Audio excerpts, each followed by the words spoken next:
మీరమ్మా మీరెవరు కోటేద్దాం అనుకుంటున్నారు? నేను చేయి గుర్తుకేస్తాం పెట్ట. ఎవరు పోటీ చేస్తారు చేయి గుర్తు నుంచి? ఎవరన్నా చెయ్యాలి, ఎవరు చేసేది తెలియదు కానీ మేము చేయి గుర్తుకు మొదటిసారి చేయి గుర్తు మాది. దానికి వేస్తాం పెట్ట. మాకు పింఛన్ రాకొచ్చింది, పింఛన్ దయచేయండి మాకు జర. ఎందుకు పోయిన గవర్నమెంట్ లో రాలే పెన్షన్? రాలేదు బిడ్డ నాకు.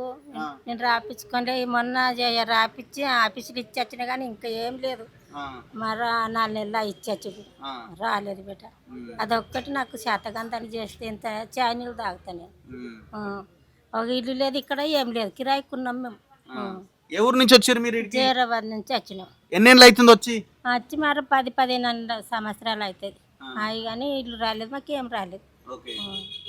మాకు ఇంత ఇల్లు వస్తుంటే ఇంత మాకు ఇంత పింఛన్ అయింటే చాలు ఉండే మాకు. మరి లీడర్లు వచ్చిపోయారా ఓటు ఏమని? వస్తారు ఎవరు వచ్చినా వేస్తాం అంటాం. మేము వేస్తామంటాం బిడ్డ. ఎవరు వచ్చినా ఒకటే కానీ మేము వేసేది ఒకటిగా. మేము వేసేది చేయకూడదు. పైసలు ఇస్తున్నారా మరి ఓటుకి? ఎంత? ఏం తీసుకోలేదు బిడ్డ. మేము తిరగని గుణ పోలేదు, ఎక్కడ పోలేదు. మాకు శాత కాదు, ఇంట్లోనే ఉంటాం మేము.